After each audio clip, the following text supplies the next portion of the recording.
Hello Tech Pros, episode 163.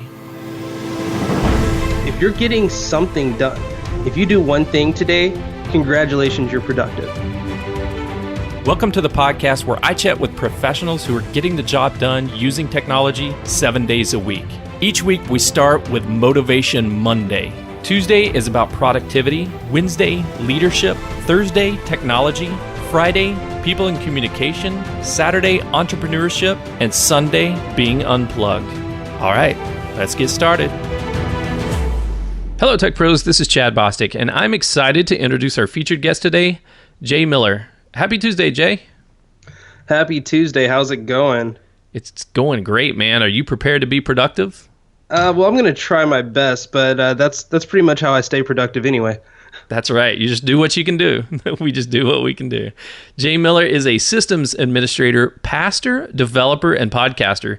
Jay started the productivity and tech community, hoping to help people in the tech industry find ways to be more productive. And he's also the host of the Productivity in Tech. You're like my Productivity Tuesday brother from another mother. Yeah, except for I release on Monday, so it's been great having a second show for me to get into to keep me in that productive mood.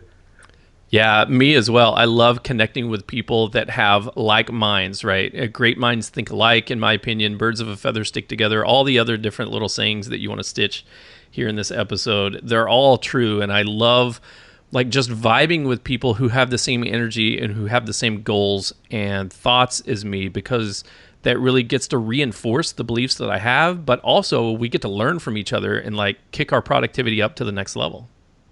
You know, that's the whole reason why I started the Productivity in Tech podcast was, the community came from the podcast, and I just really learned quickly that it wasn't me guiding people into like their productivity. It was me learning from them. Mm-hmm. And I was like, a lot of people need to hear this, more people than that will just listen to the podcast need to hear this. So putting it out there in a community in our Facebook group and on Twitter and everything else, it's been really great. I've seen a lot of people come up and say, oh, hey, I never thought about doing this, or hey, this is a different way of thinking. Thanks for the awesome information. So it's been a really great treat to get to meet so many people. And I mean, that's how I found you. Was looking for you to be a guest on my show, and now I guess the tables have turned. That's right. We're gonna do a switch off here. I think we'll just do a back to back. How about that? How about I interview you for this one, and then you can interview me for yours, and we'll just learn a little bit from each other. Let's do it. Cool, man. Well, Jay, here on Productivity Tuesday, I know yours will be released on Mondays. This will be released on a Tuesday, but any day of the week that you look at it, there are times when we are crushing it and we are killing it and we are just dominating because of all the tips and tricks that we have learned from our family and our colleagues and ourselves and just things that we've experimented with. But then there's other times where, unfortunately, it's not rocking and rolling, and we're not feeling that productive. So, if you don't mind, would you share a personal story of the time in your life when you were completely unproductive or felt completely unproductive, and then we'll talk about that situation and then what you learned from it. So I have a great story about that, actually. It's the whole reason why I jumped into productivity. And it came to be known as the origin story of the KJM system, which my first name is Kevin. So KJM isn't just my initials. It stands for Keeping Junk Managed. But nice. I was in the military for 5 years before I got into systems administration. And if you've ever been, if you know anybody in the military, it's really easy to survive the military. Everybody thinks it's hard. It's super easy. Just do what you're told. Do what you're told, like the second that you're told to do it, and you'll live. You'll be fine. However, when I got out of the military, I switched to a company that, the do what you're told mentality wasn't really the mindset. It was more, okay, you know what you got to do, so just go out there and get stuff done. Mm-hmm. And I was actually still in the military. I was on leave when I started working, and I was just, wide-eyed and like, oh no, this is so confusing. They gave me these servers as my responsibility, and I don't know, I don't even know like what's going on right now. And they're just like, all right, have at it, you're good. And Safe to say the first 6 months at that company was extremely hard. I didn't know anything about taking good notes. I didn't know anything about testing and making sure that stuff was going to work properly. I didn't know how to automate the boring stuff. I didn't know how to do any of these things, and I didn't even know how to prioritize. It was always just, all right, what does my boss tell me to do? I'm going to do that. All And right. I wound up even getting in trouble because I sat there in a meeting and they were like talking. And I'm like, yeah, I'm good. And they're like, you're not going to write any of this down? And I was like, oh yeah, you're right. I probably should do that. So I think that they were worried for me and I was worried for my job. So I wound up doing something. And this was before I had ever learned about anything in productivity. I literally just pulled out a piece of paper and I wrote down every single thing that I had to do. And I put it in like a ranking system of like, okay, is this going to break today or do I have some time? And if it wasn't going to break today, then I put it in another list over called, work on it later. And then then I made a second list that said, is this going to break soon and get me fired? Mm-hmm. And I realized that my list was basically what we would call an Eisenhower matrix. And at that point, I now had a game plan of, instead of just touching every single thing and working on little things and not getting anything accomplished, I now had a plan that I was going to work on these really important things that were going to break today. Then I was going to work on the things that if they did break, I would get fired.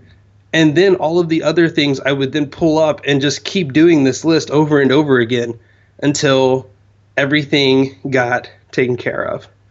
And I wound up doing, this for a long time, and I finally started doing some research. And as I was trying to write about this process, and just doing the research made me fall in love with productivity. I learned about the Eisenhower method. I learned about GTD and so many other different techniques. And I guess they say the rest is history. But those first 6 months, man, I had never worked so hard and gotten so little accomplished.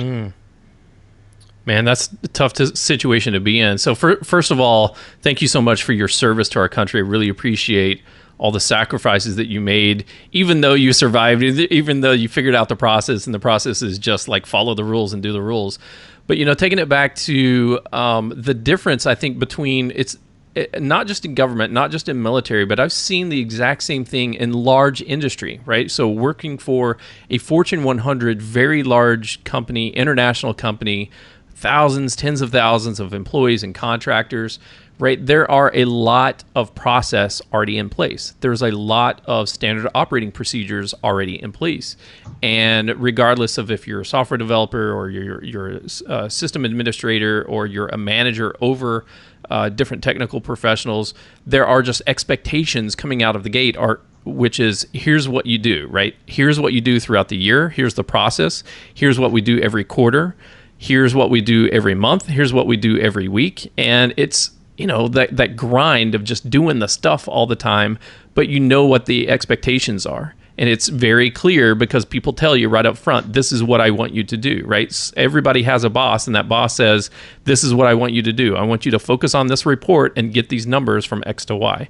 But then going to a small company or a small environment where it's more ad hoc, it's more everybody's got that entrepreneur hat on, everybody's got that self-regulated process on them, just like go figure stuff out and add value to the organization. That can be a really, really tough transition for a lot of people.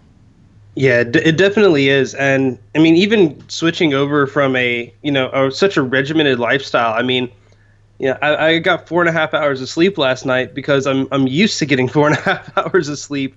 And just because you did things one way for so long doesn't mean that that's the way to do things. And I had to learn that because I think we stand in the way of our own productivity at times. Yeah, we totally can. I mean, I have gotten mixed up with stuff so many times where I am just I am my own worst enemy in many cases because I think it needs to be done a certain way. It needs to be done to a certain quality. I need to work 10% on 100 different things instead of 100% on one thing and get it finished.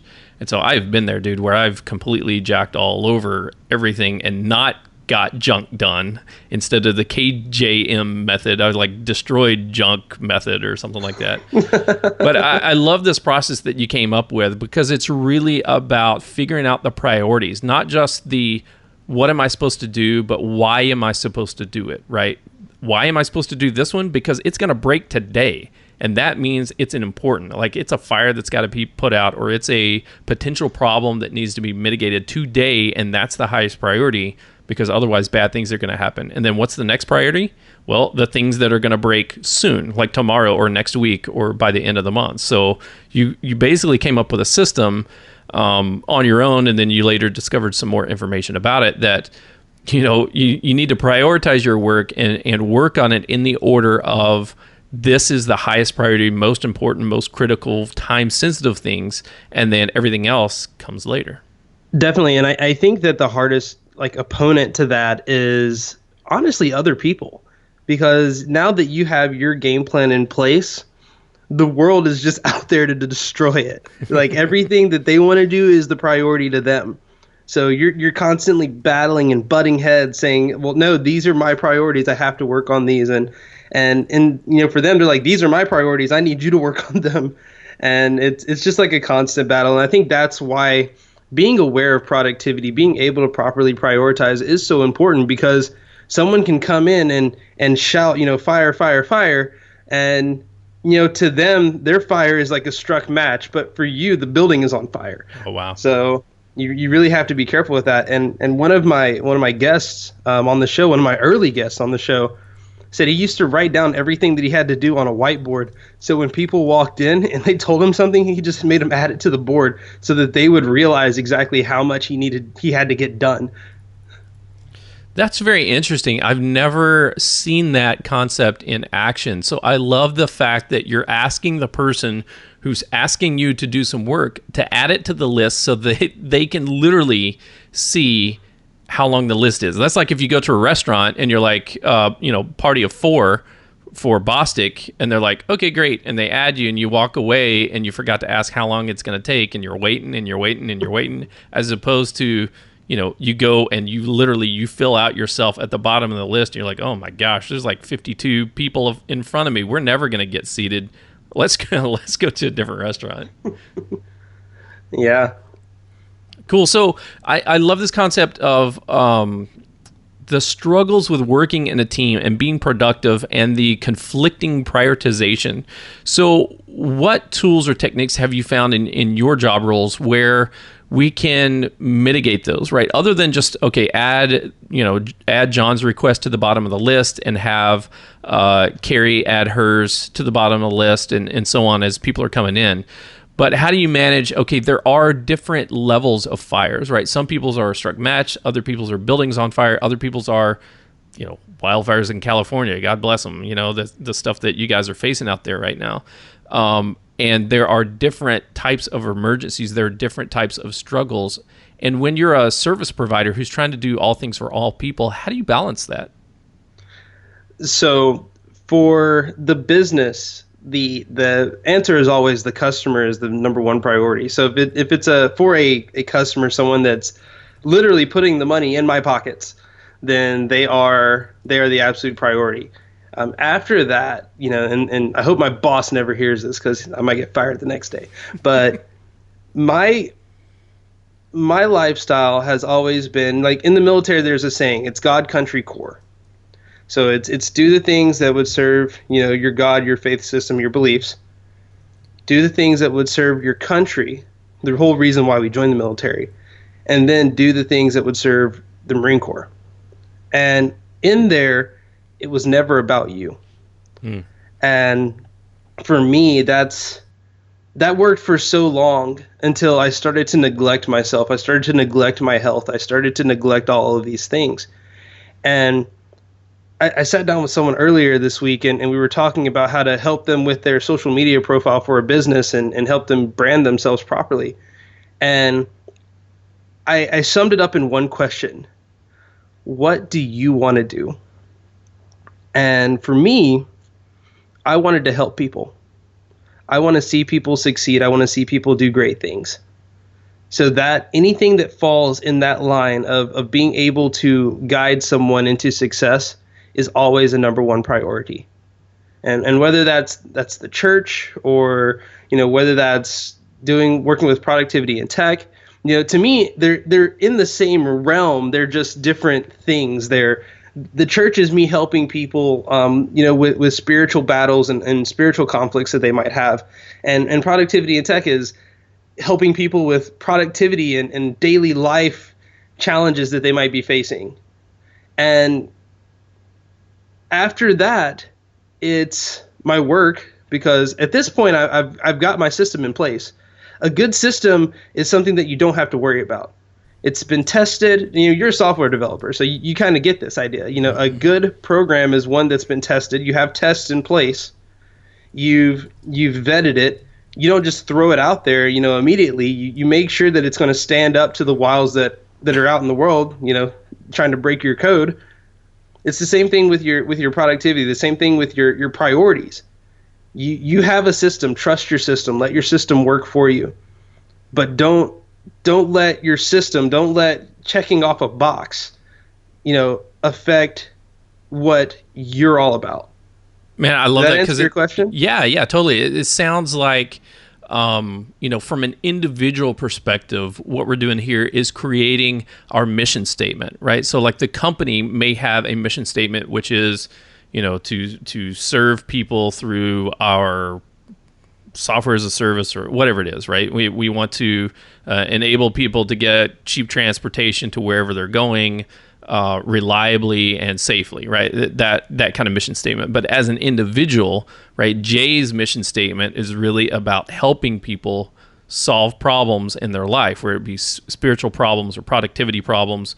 And then, he's also got this day job, this 9-to-5 job that pays the bills, which he puts systems in place in order to help the company, help their process get done effectively. But really what your main priority in your life is about the other things, right? Setting your own priorities means that you're going to be extremely productive at making sure that you're working on them, right? And you're not putting everybody else's stuff above your own. Exactly. And that's always a hard concept to grasp when you're thinking, well, if you're focusing on other stuff at work, then you're going to get fired or things like that. And I get that. But that's why the system is in place. I don't work on church stuff at work, but if someone calls me, I have to step up and I have to go, let me step outside. And then I just tell that person, look, right now I'm at work. Right now I'm in downtown San Diego, and you're in North County, San Diego, 30 minutes away.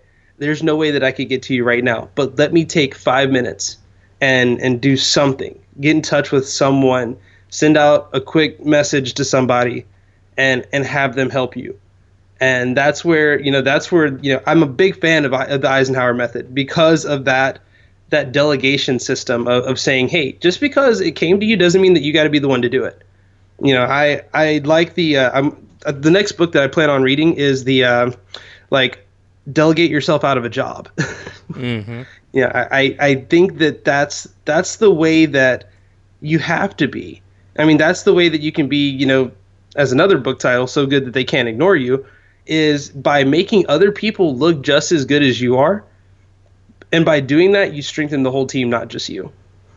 Yeah, I love that. It's really helping everybody hold themselves accountable and helping other people set up their own systems and their own processes in place, and really just allow growth, right? Because sometimes when we say, yes, I can be productive here, I can take it, and we just say yes to everything, what we're doing is we're getting like an inch deep and a mile wide on everything, and it's really hard to keep all those balls in the air. It's hard to have quality in anything that you're producing, and the other person on the other end is just kind of being codependent on you, right? They're knowing, okay, Jay and Chad have this, like I never have to worry about it. Whereas if you flip it around and think about kind of like teaching a person to fish instead of providing the fish, right? So teaching the person, hey, this is what I would do in that situation. I'm sorry, I don't have the resources right now to tackle it. It's going to have to, like, literally, you can write it down at the bottom of my list, or you can implement this strategy, you can implement this process, or here's some information that you can go look up and read and Google and do research on how to solve this problem that you have right now. Absolutely. And one of the ways that you can really help people with that is just writing down your process, whether it's a blog post, whether it's, go on Medium and write 2 paragraphs and then link people to it later. It really helps people. And I try to do that as much as possible. Even if I don't make it public, I used to have a writing folder that had 3,000 different little snippets of information in there. And I would use NVAlt, which is a Mac app, to just quickly look up something and go, here, I started working on this idea, just take it and run with it. That way you're still helping them. You're giving them a starting point, and you're not just leaving them out to dry. One of the things that I do at work is cell phone administration, and we have like over 1,000 phones in our company. And obviously I can't be responsible for 1,000 phones, but in 20 locations, there is each one person there that does all of my phone deployments anyway. So why don't I teach them how to do a little bit of what I do and let them be responsible for that? And that makes them look good. And then at the end of the road, when I get my review, instead of saying I had to manage 1,000 cell phones, I get to say I had to manage 20 people who were responsible for 1,000 cell phones. And that, to me, that's more important. You're building people up instead of getting the thing done. Yeah, absolutely. And then that kind of transition us into tomorrow's topic, which is Leadership Wednesday, right? Which is all about, regardless of if you're a manager with a manager's title, you don't have to be that person. You can just be a leader, meaning that you're owning the situation, you're taking charge of the situation, and you're implementing training and mentoring and accountability to help other people understand the system and for them to take the action and to get things done. And now, guess what? You're that leader that is now responsible for the 20 people that have managed 1,000 phones. And man, you are able to be a lot more productive because now you can spend your time, instead of focusing on those 1,000 phones, you can spend your extra time working on other things and getting those set up and in place. And so now combining that individual productivity with that delegation and accountability, responsibility, and kind of oversight and leadership, now you've just kind of exponentially increased the amount of stuff that you can get done. Absolutely. Awesome. Jay, in just a moment, I want to talk to you about all the things that your guests have provided, all the tips and tricks, and see what we can do to help our audience just across the board increase their productivity on whatever they're working on. But first, we're going to take a quick break and thank our sponsors. This episode of Hello Tech Pros is sponsored by Minio Cloud Storage. Minio is a cloud object storage server for developers and DevOps written in Go. The Go programming language is the emerging language of choice for modern cloud infrastructure projects, and it allows Minio to be highly concurrent and lightweight. Minio is Amazon S3 compatible, built with microstorage architecture in mind, but at its heart, Minio is simple, scalable, and supported by a passionate developer and user community. In episode 89 of Hello Tech Pros, I talked with A.B. Periasamy, one of the founders of Minio, about the importance of community support and recruiting software developers who are as passionate about their product's code as artists are of their art. Check out that episode at hellotechpros.com/89 and check out Minio Cloud Storage at minio.io. That's minio.io.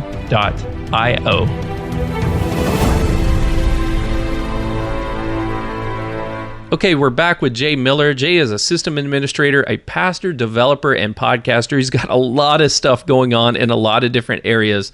The podcast that he runs and the community that he develops is the Productivity in Tech podcast and Productivity in Tech community. And Jay, you've worked with a lot of different people in helping them increase their productivity, but you've also learned a lot of tips from that community and from the guests that you've had on the podcast. So when people come to you as like the productivity expert and they say, Jay, what can I do to get more stuff done in my life? What can I do to get more stuff in business? What are some of the top tips that you've received from your guests and from your community that you normally kind of pass on to other people who ask you about this question? Oh, wow. Okay, so I think that I could probably say that the things that I've learned the most have been find out what works for you. And usually what's working for you is something that you're already doing. When I started the podcast, like I said, it was with the intention of finding people that were struggling in productivity and offer assistance. And quickly I learned that no, these people have it. They're good. They got it covered. Right. And I think a lot of people often want to change something. So the first thing that I would tell them is the same thing that Mike Rohde in one of my last episodes, I think it was episode 26, he taught me was, hey, everybody does something different. And if for those that don't know who Mike Rohde is, he is the king of sketchnoting. He wrote the book on sketchnoting. And he started out, he had to do a big shift in how he started with sketchnoting, because he used to write a lot of things down on a big piece of paper, and then he wound up flipping it and started drawing one single thing on a small piece of paper.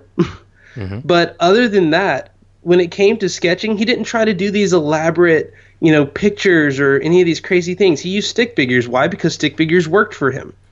And he talks about how he sees other people's sketch notes and becomes jealous of them. A lot of people get jealous of other people's productivity system, and that's something that I see more and more. But Mike helped me, because I sketch note as well, and he helped me realize that I like to color. I can't draw to save my life, but I love coloring. I'm one of the I'm the guy adult coloring book guy. So cool. So I'll sit there and as I'm recording a podcast, I'll just be sketching, and I'll just sketch and sketch and sketch, and then as I'm editing it, I'll start coloring it. And the funny thing was, I realized that put me in a zone where, yes, it might take me a little bit longer to edit my podcast or do something else, but I enjoyed every second of it. And when you can enjoy something as mundane as editing a podcast, I don't know how many people out there have done it, but I can tell you now, if you ask 100 podcasters what's the worst part of doing a podcast, they'll say editing. Mm-hmm. So when you get to enjoy that process that most people hate, that's when you're being productive. That's when you're changing your mindset. Because I can tell you now, after hating what you do and doing it all day, at the end you're like, ugh, I don't want to do anything else. But when you love what you do, because it's what you've always done, and it's what's almost instinct for you, you love it, and you're pumped, and you're ready to go. You're ready to just get out there and do things. So I think that would be the biggest thing. And then the second biggest thing that I learned is take it one day at a time. A lot of people, I use an app called Todoist for my big picture productivity to see everything that I have going on, for a long term. I have stuff in there for like next year. But when it comes to my day-to-day productivity, I use good old-fashioned pen and paper. And that's because pen and paper is super flexible. Like I said, I love drawing, I love coloring and sketching and things, so pen and paper is really great for me. But I only have so much stuff. I give each day 2 sheets of paper, and they're 2 small sheets of paper. They're not. I use Midori Traveler's notebook, so those pages are not that big. So for me, I know I can only get so much done. The first page is for my tasks. The second page is for my thoughts. And I learned that from Dan Berger, who he did something similar where he just has, like, for each day of the week, he gave it its own page. And then another one, Eric Jinks, who was actually on last week, talking with him, he's the one that taught me about, he journals 3 times a day, and he uses that same notebook. He has his tasks, and then he has a little journaling spot, and then another set of tasks and some more journaling spots. So what that allowed me to do is to not think about the stuff for tomorrow until tomorrow came. Every day in the morning, I wind up looking at that mammoth list and saying, okay, what's due today? Okay, nothing's due today. What's due tomorrow then? Okay, nothing. Let me just keep going down the list until I find the 2 or 3 things that I can get done today that are going to make me feel really productive. And a lot of people think productivity is getting so much done that they're like, oh yeah, I did a lot of stuff, I'm productive. And I think that's that thing, being busy instead of being productive. But when you take it one day at a time, it allows you to stop thinking big picture for a moment. You have to think about the big picture for a second. But when you start working, think about what you're doing then instead of what you have to do tomorrow. Because if you're constantly struggling to balance between today and tomorrow, you're going to wind up getting lost. You're going to wind up doing things. You're going to wind up, not prioritizing properly. You're going to do things that aren't due for weeks. And while that's all said and done, something might come up and change it, especially in our line of work where, every day you fix one problem and 3 more pop up. So I would say definitely the 2 biggest things I've learned from my guests. And I mean, I think I mentioned like 3 guests and really, I think every guest has kind of said something like that is really just find what you do that works for you and do it. But also be sure to take it one day at a time. Awesome. Great stuff, Jay. Really appreciate that summary of all the stuff that your guests have rolled up and the lessons that you've taken away from them. I have similar feelings on that, man. It's just about you got to prioritize what you're working on and know that what you're working on is the most important thing, and then don't let those other things distract you. I love what you said about taking it one day at a time and get really, really focused on the task at hand for today, because things change so quickly. Those tasks that are due tomorrow, we don't want to be procrastinators, right? We don't want to put things off, but if it's something that doesn't need our priority, if it doesn't need our attention today, then don't worry about it. Like, worry about it during the time that you need to worry about it, but worry about the other things that you need to worry about today, and everything else will just kind of take care of itself. That's what I got out of it, and I really appreciate that. Do you have any, before we go, do you have any final words of wisdom for our audience? And then share the best way that we can connect with you, and then we'll say goodbye. Sure. So I guess my final words would be, you're productive. Don't question your whether or not you are or are not productive. If you're getting something done, if you do one thing today, congratulations, you're productive. Now, the degree to which you are productive is a different question to be asked. And ultimately that's up to you. Tim Ferriss talks about his, the 4-hour work day, the 4-day work week, all these things. And for him, getting 4 hours of work done is what his peak is. There have been times where I've wanted to do more, but I just don't have the energy to do it. And if I'm hurting my health, if I'm losing sleep over it, if I'm going to wind up making myself unproductive trying to be productive. So don't stress so much about how do I get more productive? How do I get more productive? You're there. If you don't feel like you're doing enough, then add one thing to it. If you still don't feel like you're doing enough, add one more thing to it. Don't sit there and try to, solve world hunger in one 8-hour workday. And I guess if you want to find out more about productivity and tech, whether it's the community or whether it's the podcast, you can go to productivityN.tech. Or you can just go to productivityandtech.com, same one. And there we have a lot of different links, a lot of ways to get in touch with us. We have our Twitter account at ProdInTech.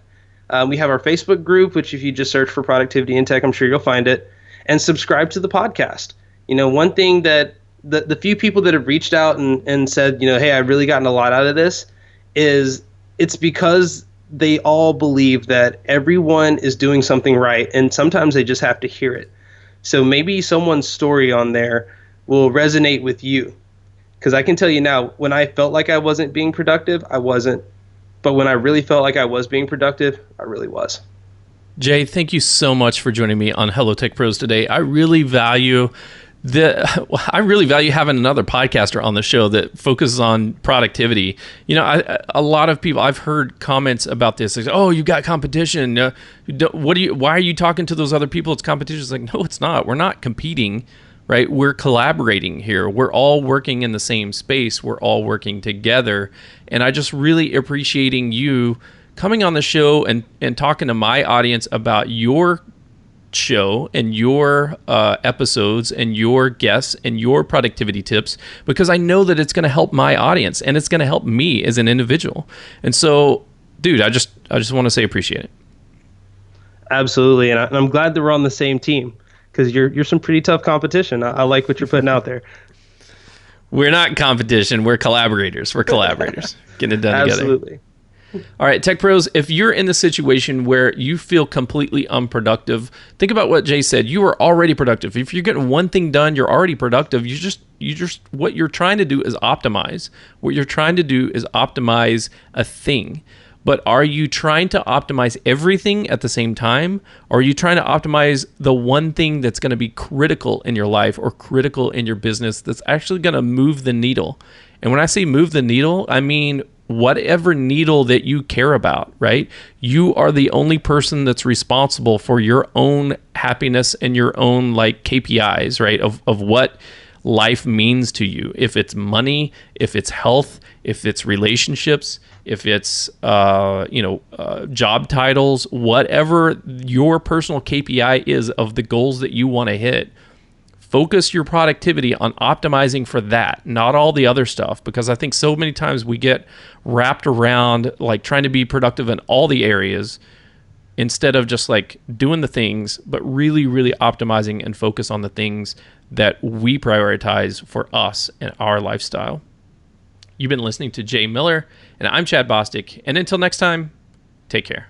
The show notes page for this episode can be found at hellotechpros.com/163. Do you use Slack for team communication? Join the Hello Tech Pros Slack channel at hellotechpros.com/Slack. If you enjoyed this episode, please leave a review, subscribe to this channel, and check back tomorrow. This has been Productivity Tuesday, but tomorrow my featured guest and I are talking about leadership. Thursday, technology. Friday, people and communication. Saturday, entrepreneurship. Sunday, being unplugged. Monday, motivation. And then we do it all over again next Tuesday for productivity. And I'll talk to you tomorrow.